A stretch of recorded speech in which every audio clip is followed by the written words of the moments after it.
আজকে যে গল্পটি পড়ছি তার নাম ডাঙ্গার মাছেদের দিন। লিখেছেন দিলশাদ চৌধুরী। সেলিমপুর বড় রাস্তার মোড় থেকে বাঁ দিকে যে মাটির পায়ে হাঁটা পথটা গেছে সেটা ধরে কিছু দূর হাঁটলে নকুড়ির নালা। নালাটা খুব প্রশস্ত নয়, ডিঙিয়েই পার হওয়া যায়, কিন্তু তবুও নিরাপত্তার স্বার্থে একটা দুপাশ কাটা টিনের ড্রাম আড়াআড়ি করে ফেলা থাকে সারা বছর। ড্রামের মধ্য দিয়ে একে বেঁকে সাপের মতো ফোঁস করে পানির চিকন ধারে এগিয়ে যায়। বর্ষায় পোয়াতির মতো বেড়ে ওঠে স্রোত, ঠেলে নিয়ে যেতে চায় নালার পানির উপর ভেসে থাকা দুপাশের গাছের ছায়া। নালাটা মূলত জোয়ারের পানি বের করে দেওয়ার পথ। ড্রামের ভাঙ্গা ছিদ্র পথে মাঝে মধ্যে রক্তাক্ত হয়ে আটকে পড়ে দু একটা পুঁটি মাছ। সেগুলোকে তুলে নিয়ে বড়শিতে গেঁথে রাক্ষসে মাছ ধরতে ছুটে যায় শিশুর দল। পা পিছলে নালায় পড়লে হালকা ব্যথা পাওয়া যাবে হয়তো, কিন্তু মোর্চা ধরা ড্রামের প্রান্তে তীক্ষ্ণ ভাঙ্গাগুলোয় হাত পা কাটলে গ্যাংগ্রিন নিশ্চিত। তবুও শিশুর দল লাফিয়ে পার হয় নালা। ড্রামের ওপর বসে পা ঝুলিয়ে পানির স্পর্শ নেয়। স্রোতের গায়ে ছড়িয়ে দেয় বুনো ফুলের থোকা। কাগজে নৌকা ভাসিয়ে দিয়ে ছুটতে থাকে তার পিছু পিছু। নালার দুধারে ঘন সুপুরি বাগান। অন্য গাছও আছে, কিন্তু সুপুরিরই গাছ বেশি। সুপুরির পাতা পেকে খসে পড়ে গাছ থেকে নিচে। সেগুলোকে কুড়িয়ে নিয়ে শুকিয়ে চুলার জ্বালানি করা হয়। আবার কেউ কেউ বাঁশের সাথে ঝুলিয়ে বাড়ির চারদিকের আব্রু রক্ষা করে। সুপারির গাছগুলো দূর থেকে দেখলে মনে হয় যেন দুই ছুটি করা কোনো ঢ্যাঙ্গা বাচ্চা মেয়ে। নালার দুপাশে দুটো সরু পথ দুদিকে চলে গেছে। এপারের পথটা বড় রাস্তার দিকে যায়, আর ওপারের পথটা এগিয়ে যায় গ্রামের গভীরে। মাটির উঁচু নিচু পথ, যেতে যেতে কয়েকটি পুকুর। পুকুরের কিনারায় পথ একটু বেশিই সরু। পথের মাঝে হুট করে জেগে ওঠা একটা মস্ত চালতা গাছ। কমলা সবুজ রঙের পাতা উঁকে দিচ্ছে। দুই চারটে চালতাও দেখা যাচ্ছে। এ গাছের চালতা সব পুকুরের পানিতেই ঝরে পড়ে। গোসল করতে এসে মেয়ে বউরা সাঁতার দিয়ে তুলে নেয়। তারপর হয়তো ডালে দেয় বা আচার, অথবা খাওয়া দাওয়ার পরে খাটলায় বসে ওর মাথার উকুন বাঁচতে বাঁচতে লবণ দিয়ে কাঁচাই খেয়ে নেয়। টকে যাওয়া দাঁত শিনশিন করে ওঠে। পুকুর ধারের বাদাম গাছটা এ গ্রামে অনেক দিন ধরে দাঁড়িয়ে। কতদিন কেউ জানে না, তবে অনেক প্রাচীন গাছ। গ্রামে এখন এই একটাই অবশিষ্ট আছে, লাল লাল বড় বড় পাতা, অনেকটা পাকা কাঁঠাল পাতার মতো, কিন্তু আকারে আরো অনেক বড়। তার ফাঁকে ফাঁকে থোকায় ধরেছে বাদাম। মুগুরের ওপর রেখে দায়ের এক কোপে দুভাগ করে ফেলতে হয়। বড় আকারের এলাচের মতো লালচে খোসার ভেতর থেকে তবেই বেরিয়ে আসে সাদা রঙের এক চিমটি বাদাম, প্রাপ্তবয়স্কের নখের মতো। যেতে যেতে যতবারই দেখা যায় সব দরজা খোলা। মানুষ দেখা যায়, আবার যায় না। উঠোনগুলো গোবর দিয়ে লেপা, যাতে ধুলো না উড়ে। দড়িতে ঝুলে থাকে গামছা, শাড়ি, লুঙ্গি।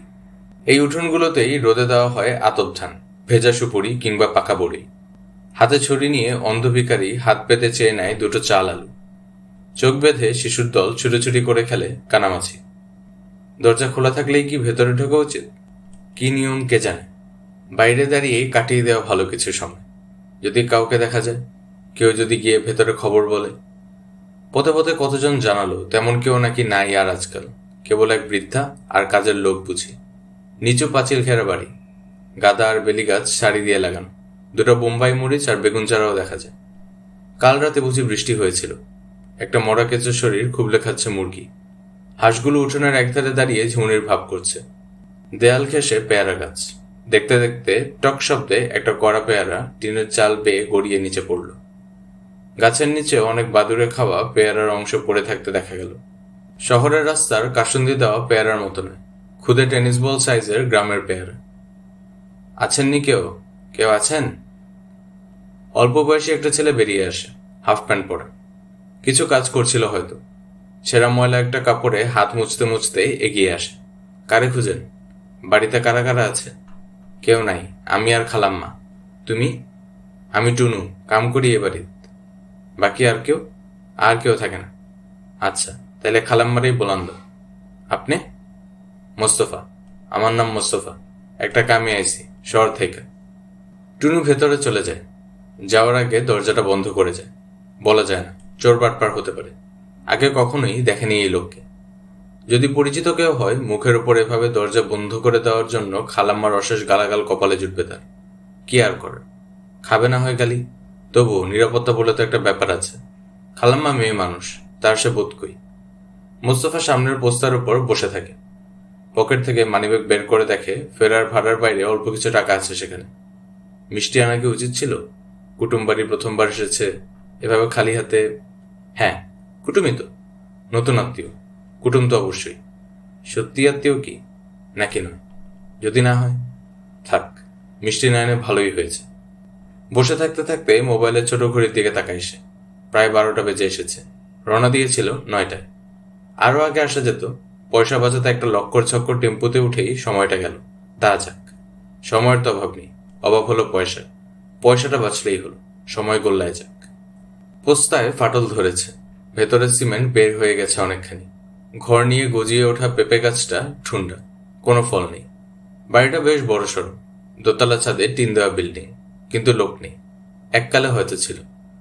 কিছুক্ষণ খুটখুট শব্দের পর খট শব্দে দরজা খুলে যে বেরিয়ে এলো সে বৃদ্ধা নন, কিন্তু বার্ধক্যের কাছাকাছি চলে গিয়েছেন প্রায়। ছোটখাটো আকার, মাথায় কাপড় দেওয়া, বলিরেখায় ঢাকা নম্র একটা মুখ। টুনু তার পেছনেই দাঁড়িয়ে। মোস্তফা সালাম দিয়ে উঠে দাঁড়ায়। সুফিয়া মাথাটা সামান্য নুইয়ে সালামের উত্তর নেওয়ার একটা ভঙ্গি করে। ইশারায় ভেতরে এসে বসতে বলে। বসার ঘরটায় আসন লাগানো কয়েকটা বেতের চেয়ার, একটা ছোট টিভি, একপাশে একটা বড় বিছানা। দেয়ালে ঝুলছে বেশ কয়েকটি পুরনো ক্যালেন্ডার, একটা মোনালিসা আর একটা সোনালি কাটার সাদা ঘড়ি। তোমার তো চিনলাম না বাবা। জি, আমি মোস্তফা। মানে, আপনার আমারে চিননের কথা না।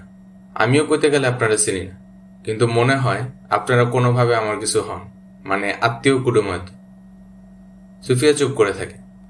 তার ভ্রু দুটো ক্রমেই কাছাকাছি চলে আসছিল। সে টুনুকে ইশারা দেয় খাবারের ব্যবস্থা করতে। টুনু ভেতরে গেলে আরো কিছুক্ষণ চুপ থেকে আস্তে আস্তে বলে, কোন দিকের আত্মীয়? মার দিকের মনে হয়। তোমার বাপ? বাপেটা দেখি নেই কোনোদিন। মায়ের নাম? হাসি। এই ঠিকানা কই পাইলা? মায়ে যখন মরে তখন আমি ছোট, বাপের নাম জানতে পারিনি কোনোদিন, তাই সেইভাবে পড়ালেখাও হয়নি।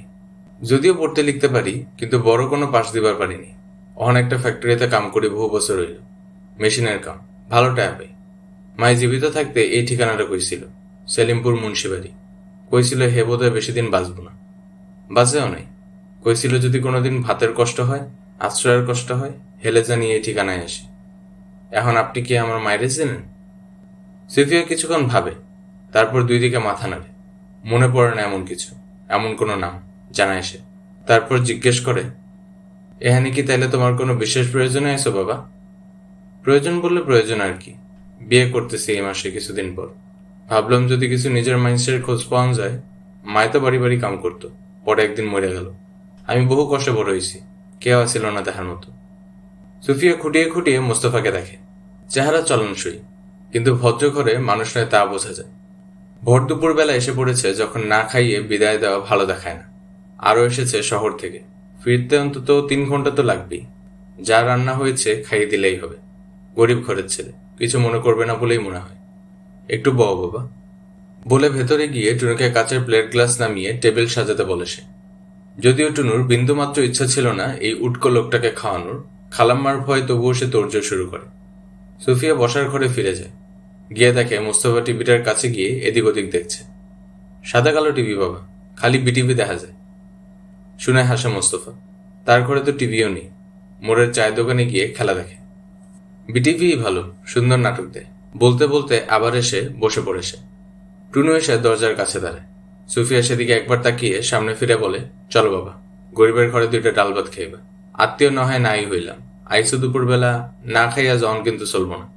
মোস্তফা কিছুক্ষণ অসম্মতি জানায়, কিন্তু সুফিয়া নাছরবান্দা, তাই শেষ পর্যন্ত রাজি হতে হয়।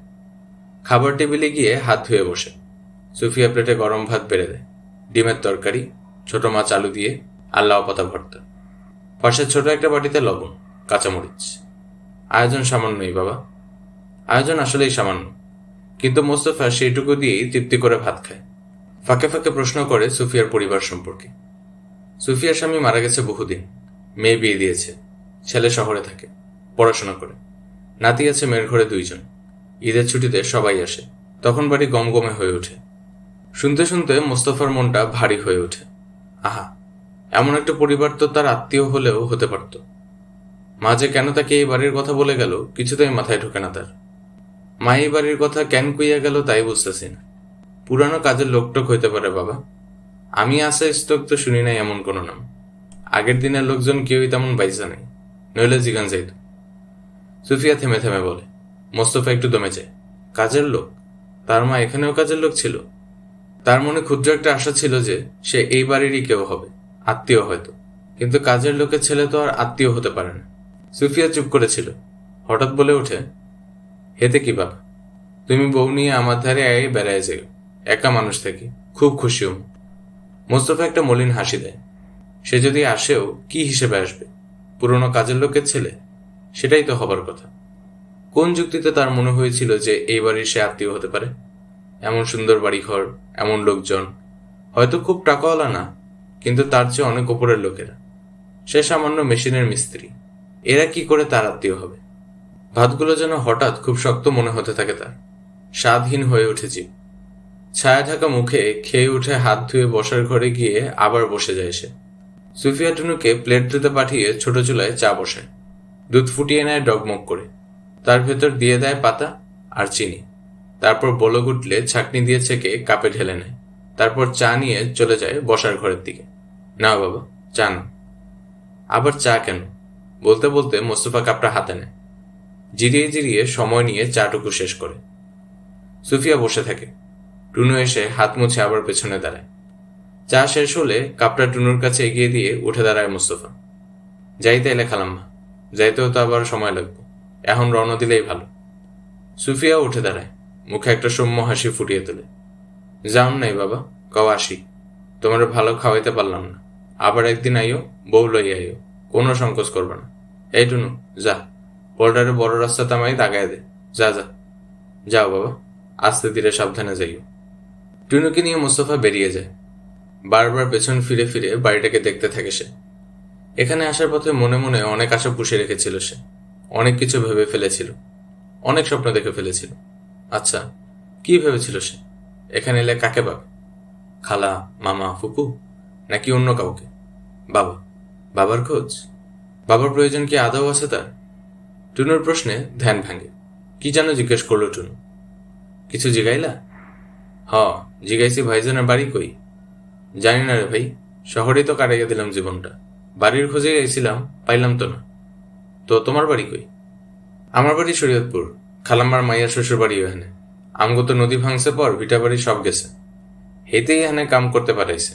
খালাম্মায় ভালো অনেক। আইস ডিমের ভুনা খাইলেন না, আমারও হেই দিব খাইতে। আস্তা ডিম দেয় রানলি।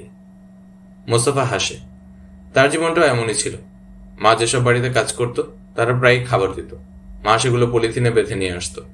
প্রায় রাতেই মায়ের কাছে অনেক ধরনের লোকেরা আসতো। তারাও খাবার নিয়ে আসতো, কখনো কলা, কখনো লজেন্স বা মোয়া।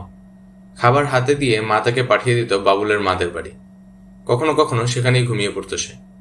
একদিন হঠাৎ কি হলো, মা মরে গেল। মায়ের পা বেয়ে নামা রক্তের ধারার কথা এখনো মনে আছে তার। মায়ের কাছে তাকে যেতে দেওয়া হয়নি। বাবুলের মা টেনে নিয়ে গিয়েছিল দূরে, মনে পড়ে। তারপরে একবার রাস্তায় ঘুরে ঘুরে দল বেঁধে ভিক্ষা করার সময় গাড়ির কাছ নামিয়ে একটা বাচ্চা মেয়ে তার হাতে একটা আধ খাওয়া দামি চকলেট দিয়েছিল। সেদিনের সেই খুশির মতো খুশি জীবনে আর কোনো কিছুই তাকে দিতে পারবে না। আজ হয়তো সে তার চেয়েও বেশি খুশি হতে পারত। কপালে না থাকলে কি, ঠকঠকালে হবেই বাকি।